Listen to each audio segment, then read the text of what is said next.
मैं CS पटेल बृहन मुंबई महानगर पालिका वर्चुअल क्लास की ओर से आप सबका हार्दिक स्वागत करता हूं।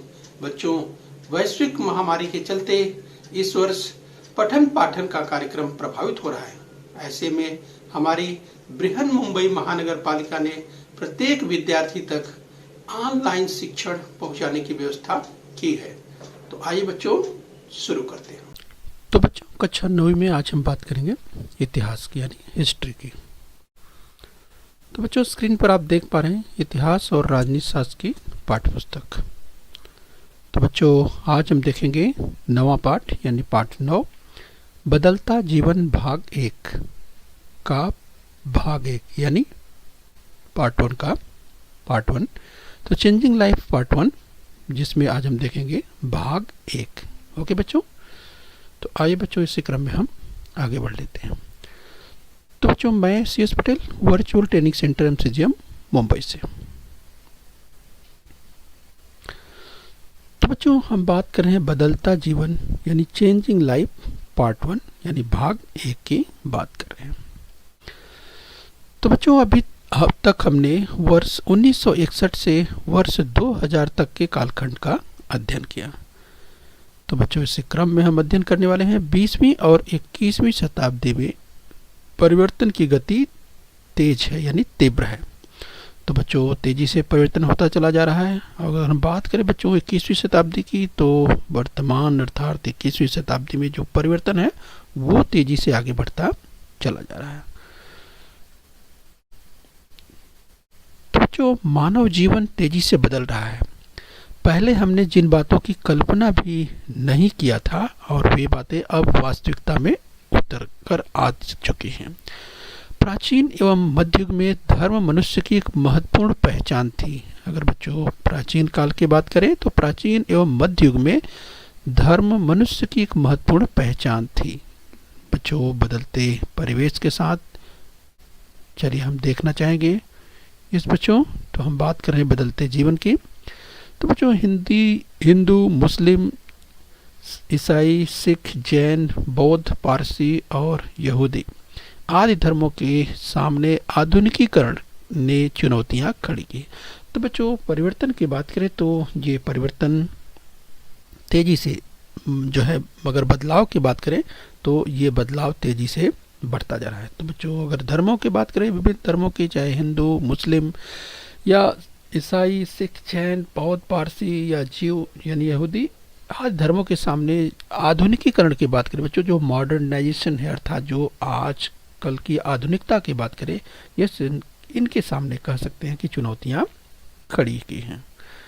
आइए बच्चों इसी क्रम में हम और आगे बढ़ते हैं। बच्चों, हम बात कर रहे हैं बदलता जीवन यानी चेंजिंग लाइफ पार्ट 1 की बात कर रहे हैं। तो हमारी पारंपरिक विचारधारा में डॉक्टर बाबा साहब अम्बेडकर ने बहुत बड़ा परिवर्तन ला दिया है। डॉक्टर बाबा साहब अम्बेडकर ने परिवर्तन भारतीय संविधान के माध्यम से किया। जब बच्चों परिवर्तनों की बात करते हैं तो स्वतंत्रता के बाद यानी भारतीय स्वतंत्रता के बाद यानी 15 अगस्त 1947 के बाद जब देश में संविधान तैयार होना शुरू हुआ बच्चों आगे, और 26 जनवरी 1950 को संविधान लागू हुआ। तो ये परिवर्तनों की बात करते हैं। यस, तो डॉक्टर बाबा साहब अम्बेडकर के अगर योगदानों की बात करें, यस तो बच्चों यस उनके योगदानों से जो तैयार हुआ भारतीय संविधान और उसके माध्यम से परिवर्तन हुआ। आइए बच्चों इसी क्रम में हम और आगे बढ़ते हैं। तो बच्चों, हम बदलते जीवन की बात करें। हमने कहा कि 20वीं और 21वीं शताब्दी में जो परिवर्तन की गति है वो अधिक तेज है। तो बच्चों, वर्तमान समय की बात करें तो वर्तमान समय में 21वीं शताब्दी की बात करें तो बहुत तेजी से परिवर्तन हो रहा है प्रत्येक क्षेत्र में, चाहे उद्योग धंधों की बात करें, जीवन के प्रत्येक क्षेत्र में, चाहे चिकित्सा का क्षेत्र हो या बच्चों अगर हम बात करें देश दुनिया में तेजी से जो बदलाव है वो प्रत्येक क्षेत्र में तेजी से बदलाव होता चला जा रहा है। तो अगर परिवर्तनों की बात करें बच्चों 20वीं शताब्दी में जो परिवर्तन हुए हैं और उसकी तुलना में 21वीं शताब्दी में जो परिवर्तन है वो परिवर्तन तेजी से होता चला जा रहा है। तो बच्चों, अगर हम डॉक्टर बाबा साहब अम्बेडकर की बात करें तो हमारे संविधान के अनुसार कानून के सामने सभी भारतीय समान हैं तथा धर्म, वंश, जाति लिंग अथवा जन्म स्थान के आधार पर भेदभाव करने पर प्रतिबंध लगाया हुआ है। तो बच्चों अगर हम बात करें पॉइंटर की मदद से आपको हम दिखाएं, जब हम बात करते हैं भारतीय संविधान की बात करते हैं यानी कॉन्स्टिट्यूशन ऑफ इंडिया की बात करते हैं, यस, तो उसमें हम बात करते हैं, तो यस जब हम भारतीय की बात करते हैं, ये सभी भारतीयों की बात करते हैं, तो धर्म, वंश, जाति, लिंग अथवा जन्म स्थान के आधार पर किसी तरह का भेदभाव करने पर प्रतिबंध लगाया गया है। जिस बच्चों अगर हम बात करें सभी नागरिकों को भाषण एवं अभिव्यक्ति की स्वतंत्रता, शांतिपूर्ण ढंग से बिना हथियार के एकत्रित तथा संगठित होने का और भारत के किसी भी राज्य क्षेत्र में मुक्त रूप से घूमने फिरने, रहने तथा स्थायी तौर पर रहने का अधिकार, कोई भी व्यवसाय करने का अधिकार दिया गया है। तो बच्चों ये सब संविधान के आधार पर दिया गया है। भारत के किसी भी भाग में रहने वाले नागरिकों को अपनी स्वयं की भाषा, लिपि एवं संस्कृति का संवर्धन करने का अधिकार मिला हुआ है। तो बच्चों हम संविधान की बात कर रहे हैं। तो बच्चों संविधान के इन प्रावधानों के कारण जाति व्यवस्था के ढांचे पर आघात हुआ है। बच्चों वंश परंपरागत व्यवसाय की कल्पना कालबाह्य होने में सहायता मिली है। जीवन के सभी क्षेत्रों में परिवर्तन की शुरुआत हो चुकी है। तो बच्चों इसमें सबसे अधिक जो श्रेय है, ये इन बदलावों की बात करते हैं, चेंजेस की बात करते हैं, ये तो उसका योगदान है बच्चों, ये हम बात करते हैं भारतीय संविधान की। तो देख सकते हैं बच्चों बाईं ओर स्क्रीन पर आपको दिखाई दे रहा है, ये संविधान सभा के अध्यक्ष डॉक्टर राजेंद्र प्रसाद आपको यहाँ दिखाई दे रहे हैं। और बच्चों यस डॉक्टर बाबा साहब अम्बेडकर की बात करें तो यहाँ पर उन्हें आप देख पा रहे हैं। यस, तो बच्चों ये हमें ध्यान रखना है, हम संविधान की बात कर रहे हैं। इस बच्चों भारतीय संविधान यानी कॉन्स्टिट्यूशन ऑफ इंडिया की बात करें, समाज में छोटे बड़े परिवर्तन धीरे धीरे होने लगे। अब होटल में सभी के लिए प्रवेश खुला हुआ है। धर्म, वंश, जाति, लिंग, इन कारणों से प्रवेश नकारा नहीं जाएगा। ऐसी तख्तियां होटलों में हम देखते हैं। तो बच्चों हम संविधान की बात कर रहे हैं। पहले राज्य सत्ता के विरुद्ध विचार प्रकट करने की कुछ मर्यादाएं थी, लेकिन बच्चों अब भारतीय नागरिक समाचार पत्र अथवा भाषण और अन्य माध्यम द्वारा सरकार के विरुद्ध विचार प्रकट कर सकते हैं। हमें अमान्य लगने वाली बातें हम बोल सकते हैं। यह बहुत बड़ा परिवर्तन स्वतंत्रता के बाद के कालखंड में हुआ है। इस बच्चों यानी स्वतंत्रता के बाद के कालखंड की बात करते हैं, तो ये देश की आज़ादी के बाद की बात करते हैं, यानी बच्चों 15 अगस्त 1947 के बाद की बात करते हैं। ये जो बदलाव है भारतीय संविधान के द्वारा, ये बदलाव हमारे देश में तेजी से हुए हैं। तो चलिए बच्चों इस क्रम में हम और आगे बढ़ेंगे। इस बच्चों हम अगर संविधान की बात करें, भारतीय संविधान की, भारत के किसी भी भाग में रहने वाले नागरिकों को अपनी स्वयं की भाषा, लिपि एवं संस्कृति का संवर्धन करने का अधिकार है। ये हमें ध्यान रखना है। आइए बच्चों इस क्रम में हम बात करें परिवार संस्था की। The institution of the family, परिवार संस्था की बात करते हैं। तो स्क्रीन पर आप देख सकते हैं बच्चों, अगर परिवार की बात करें, एक बड़ा परिवार स्क्रीन पर आप देख सकते हैं। तो स्वतंत्रता पूर्व के कालखंड की बात करें तो स्वतंत्रता पूर्व कालखंड में परिवार संस्था भारतीय समाज की एक प्रमुख पहचान थी। और बच्चों संयुक्त परिवार इस पद्धति का देश के रूप में भारत संसार भर में पहचाना जाता था। वैश्वीकरण की लहर में विभक्त परिवार पद्धति को बढ़ावा मिला है। तो बच्चों अगर हम बात करें स्वतंत्रता कालखंड के पहले की बात करें, स्वतंत्रता के पहले की, तो उस समय बड़े परिवार हुआ करते थे। एक परिवार में बहुत लोग रहा करते थे। ये जैसा कि स्क्रीन पर आप देख सकते हैं, तो किस तरह से परिवार, एक बड़ा परिवार, लोग मिलजुल करके रहा करते थे। लेकिन समय के साथ, बदलाव के साथ, या यूं कहें कि जो वैश्वीकरण का जब दौर चला, यानी ग्लोबलाइजेशन की लहर की बात करें, वैश्वीकरण की लहर की बात करें, तो वैश्वीकरण की लहर में जो परिवार था वो विभक्त परिवार हुआ, यानी परिवार धीरे धीरे विभक्त होकर के छोटा परिवार होने लगा। यस, तो बच्चों ये हमें ध्यान रखना। लेकिन अगर हम संयुक्त परिवार पद्धति की बात करते हैं बच्चों, तो यस ये आपको ध्यान रखना कि भारत में इसकी पहचान अगर देखा जाए स्वतंत्रता कालखंड के पहले, यस आज़ादी के पहले भारत में संयुक्त परिवार यानी जो बड़े परिवार की हम बात करते हैं, इसमें आप देख सकते हैं। तो ये इसकी पहचान भारत की जो पहचान थी संसार भर में पहचान के रूप में, यानी संयुक्त परिवार पद्धति के रूप में जाना जाता था भारत को।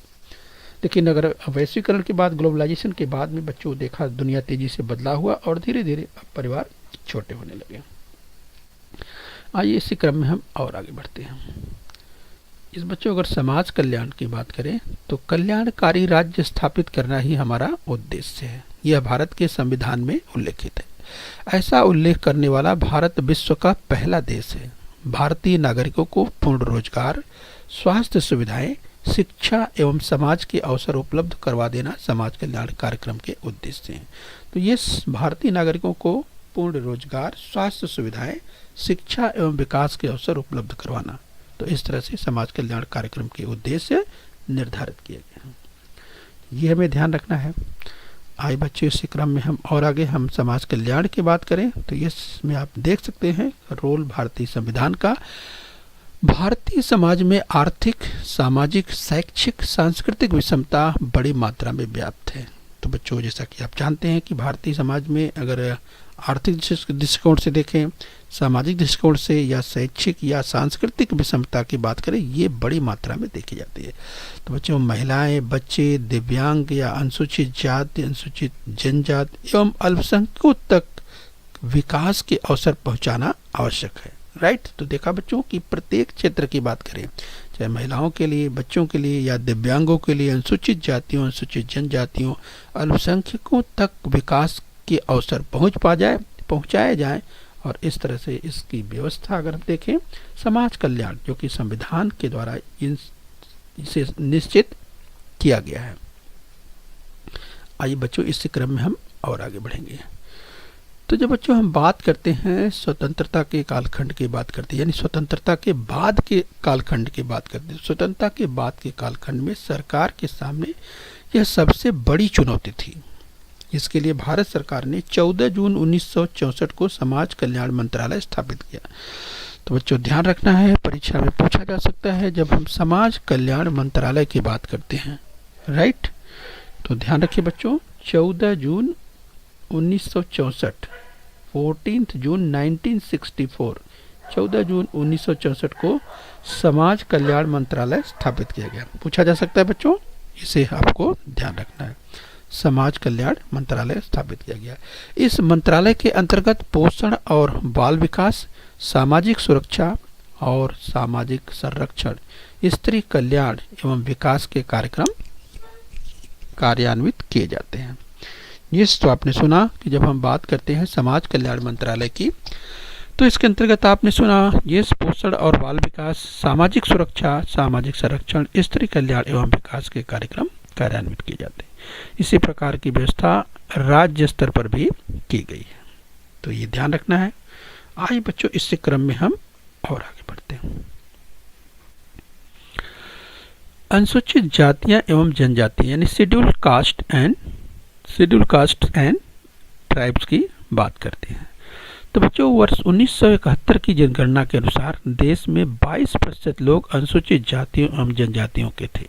राइट। तो ध्यान रखिए अगर सेंसस की बात करें, 1971 की जो जनगणना हुई थी, सेंसस हुआ था जो 1971 में, और उसके अनुसार देश में 22% यानी 22%, ध्यान रखिए बच्चों, 22% लोग अनुसूचित जात एवं जनजातियों के थे।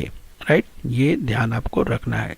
ये बात करते हैं तो भारत में इस तरह से अगर जब सोशल इनइक्वलिटी की बात करते हैं, जो सामाजिक असमानता की बात करते हैं, राइट, तो किस तरह से बच्चों ये जब हम सामाजिक न्याय की बात करते हैं या सामाजिक एकता की बात करते हैं तो ये ऐसे में जब अगर हम प्रत्येक लोगों को, प्रत्येक क्षेत्र के लोगों को या प्रत्येक यूँ कहें कि जो जातियां ऐसी में जो अनुसूचित जाति एवं जनजातियां हैं उनको किस तरह से आगे बढ़ाया जाए, ये सरकार उसके लिए जो संविधान की व्यवस्था है उसके तहत उन्हें अवसर प्रदान करती है आगे बढ़ने का। राइट। तो इस तरह से जो सोशल इनइक्वलिटी है, अगर हम बात करें जो समाज में असमानता है उसको किस तरह से दूर किया जाए, जो ये बैलेंस है बनाने की बात कही जा रही है। राइट। इसके लिए सरकार को प्रयास करना पड़ता है। इन सब के लिए कानून बनाकर शैक्षिक छात्रवृत्ति एवं प्रतिनिधित्व देकर संसद, राज्य विधिमंडल और सरकारी सेवा में कुछ स्थान आरक्षित रखेंगे। राइट। तो इस तरह से बच्चों जब हम सामाजिक असमानता की बात करते हैं, राइट, तो उस तरह से ये किस तरह से उसे दूर किया जाए, इसके लिए सरकार को प्रयास करने पड़ते हैं। आपने सुना, इसके लिए कानून बनाया गया है। शैक्षिक छात्रवृत्ति की बात हो या प्रतिनिधित्व देने की बात हो, संसद या राज्य विधिमंडल या सरकारी सेवाओं में कुछ स्थान इसीलिए आरक्षित रखे गए हैं। यस, तो बच्चों इसे आपको ध्यान रखना है। आइए इसी क्रम में हम और आगे बढ़ेंगे। तो सामाजिक स्वास्थ्य की बात करें, पब्लिक हेल्थ की बात करते हैं। बच्चों, प्रथम कर्तव्य के रूप में सरकार भारतीय जनता के रहन सहन का स्तर बढ़ाए, पोषण एवं सार्वजनिक स्वास्थ्य भी सुधारे। राइट। तो प्रथम कर्तव्य के रूप में सरकार भारतीय जनता के रहन सहन का स्तर बढ़ाए तथा पोषण एवं सार्वजनिक स्वास्थ्य भी सुधारे। तो इस तरह से इस बच्चों बात हो रही है कि किस तरह से जो भारतीय लोग हैं उनका जो रहन सहन का जो स्तर है उस स्तर को बढ़ाना है, और उस स्तर को बढ़ाने के लिए ये प्रयास करना है। तो उसके लिए ये पोषण व सार्वजनिक स्वास्थ्य की बात कही जाती है कि किस तरह से उसमें सुधार लाना जरूरी है। तो इसके लिए स्वास्थ्य के क्षेत्र में उल्लेखनीय प्रगति होना आवश्यक है। तो ऐसा उल्लेख भारतीय संविधान में किया गया है। तो केंद्र सरकार का स्वास्थ्य एवं समाज कल्याण मंत्रालय इस संदर्भ में राज्य सरकार की सहायता करता है। तो बच्चों, सामने संबंधित बाईं ओर चित्र स्क्रीन पर आप देख सकते हैं।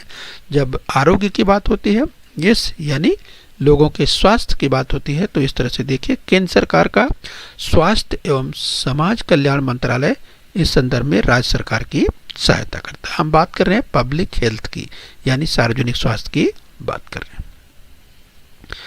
आइए बच्चों, इसी क्रम में हम और आगे बढ़ लेते हैं। तो बच्चों, हम सार्वजनिक स्वास्थ्य की बात कर रहे हैं, यानी पब्लिक हेल्थ की बात कर रहे हैं। छठी पंचवर्षीय योजना में ग्रामीण क्षेत्र के लोगों, आदिवासियों एवं गरीब लोगों को प्राथमिक स्वरूप की स्वास्थ्य सेवाएं तथा चिकित्सा सेवाएं उपलब्ध करवा देने का उद्देश्य था।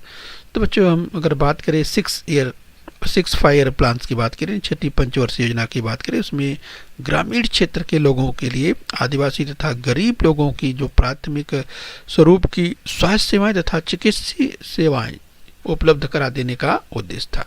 स्वास्थ्य के संदर्भ में भारत में एलोपैथी, यूनानी, होम्योपैथी, आयुर्वेद और प्राकृतिक उपचार पद्धतियों को मान्यता देकर नागरिकों का स्वास्थ्य उत्तम रखने का प्रयास शुरू किया गया। यस, तो देखा आपने, चाहे एलोपैथी की बात करें या यूनानी की बात करें, यस बच्चों, एलोपैथी की बात करें या यूनानी की बात करें या होम्योपैथी की बात करें या आयुर्वेद की बात करें, यस, और इसके साथ साथ जो प्राकृतिक उपचार पद्धतियों की बात करें, यस, उसे मान्यता देकर नागरिकों का स्वास्थ्य उत्तम रखने का प्रयत्न शुरू किया गया है। तो जैसा स्क्रीन पर दाहिनी ओर आप देख सकते हैं कि किस तरह से लोगों के स्वास्थ्य की जब बात करें, पब्लिक हेल्थ की बात करें, तो किस तरह से इस पर ध्यान दिया जा रहा है। आइए इसी संदर्भ में और आगे बढ़ते हैं। बच्चों, हम सार्वजनिक स्वास्थ्य की बात कर रहे हैं, पब्लिक हेल्थ की बात कर रहे हैं। तो अगर बच्चों बात करें स्वास्थ्य के क्षेत्र में हुए परिवर्तनों के कारण भारतीयों का जीवन अधिकाधिक चिंता रहित होने में सहायता मिली। इस बच्चों जो स्वास्थ्य के क्षेत्र में परिवर्तन हुए, और बच्चों ये परिवर्तन जो सकारात्मक परिवर्तनों की बात करते हैं, जैसे बच्चों वर्ष 1962 में तमिलनाडु के वेल्लूर स्थित क्रिश्चियन मेडिकल कॉलेज के अस्पताल में डॉक्टर एन गोपीनाथ के नेतृत्व में भारत में ओपन हार्ट सर्जरी सफलतापूर्वक की गई। इस बच्चों अगर हम बात करें ओपन हार्ट सर्जरी की, राइट, तो ध्यान रखिए 1962 परीक्षा में पूछा जा सकता है। भारत में वर्ष 1962 में तमिलनाडु के वेल्लूर स्थित क्रिश्चियन मेडिकल कॉलेज के अस्पताल में डॉक्टर एन गोपीनाथ के नेतृत्व में ओपन हार्ट सर्जरी सफलतापूर्वक की गई थी। यस बच्चों, तो ये परीक्षा में पूछा जा सकता है। तो आपको ध्यान रखना है किस सन में ये ओपन हार्ट सर्जरी की अगर बात करें 1962 कहाँ, तमिलनाडु। और ये उस स्थान का नाम तमिलनाडु के वेल्लूर में, और उस मेडिकल कॉलेज का नाम क्रिश्चियन मेडिकल कॉलेज, राइट, उस हॉस्पिटल का नाम। और जो नेतृत्व कर रहे थे डॉक्टर, उनका नाम डॉक्टर एन गोपीनाथ। यस बच्चों, तो ये 2-3 महत्वपूर्ण बिंदुओं को और ध्यान रखना है जब ओपन हार्ट सर्जरी की ये सफलता की बात भारत में करते हैं, शुरुआत की बात करते हैं। तो इस कारणों से ऐसे उपचारों के लिए विदेश जाने की आवश्यकता नहीं रही, राइट बच्चों। तो यहाँ पर आप समझ सकते हैं कि जब ओपन हार्ट सर्जरी अपने यहाँ सफलतापूर्वक ये अगर कर ली गई तो इसके लिए अब विदेश में जाने की ज़रूरत नहीं रह गई, राइट। नहीं तो इसके लिए किसी भी व्यक्ति को अगर ओपन हार्ट सर्जरी की जरूरत पड़ती थी तो ऐसे के लिए, इस कार्य के लिए उसे विदेश यानी दूसरे देश में जाना पड़ता था। तो चलिए बच्चों, ये ध्यान रखना है। आइए इसी क्रम में हम और आगे बढ़ते हैं।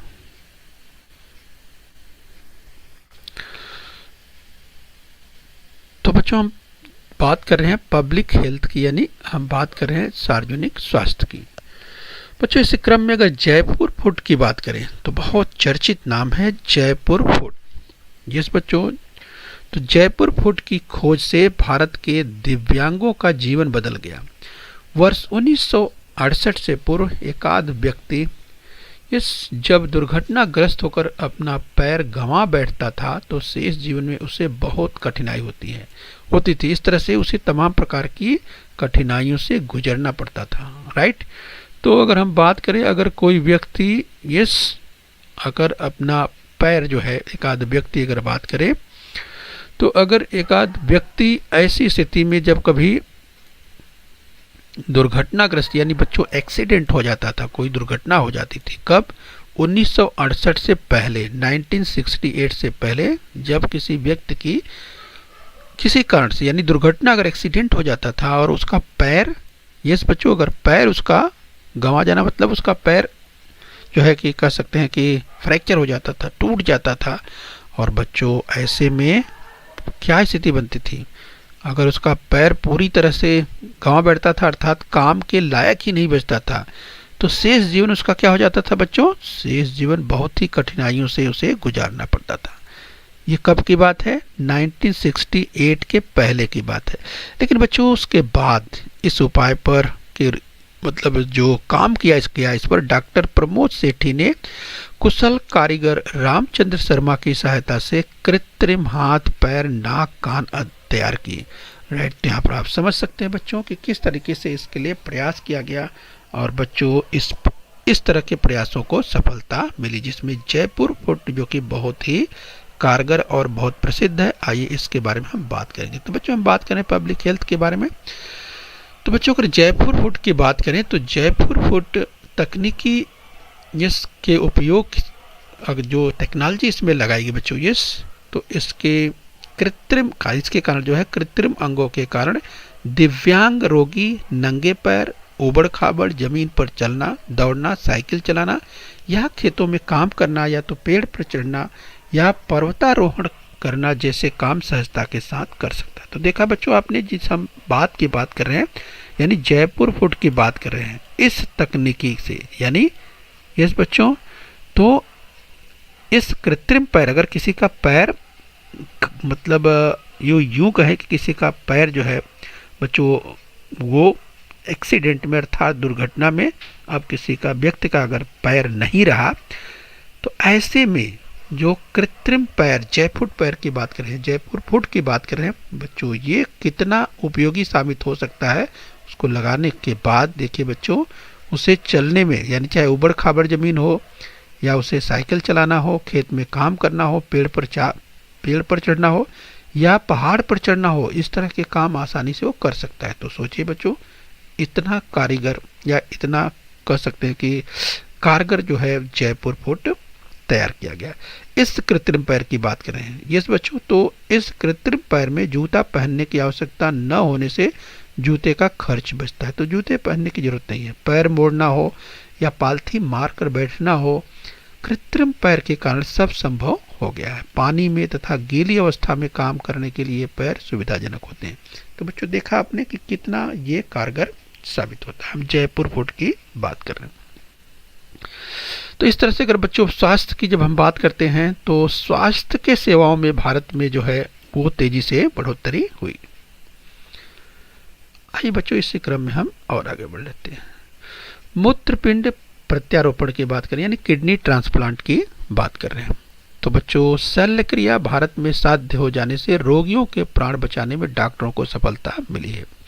वर्ष 1971 से पूर्व इस तरह की शल्य क्रियाएं भारत में बहुत अधिक नहीं होती थी।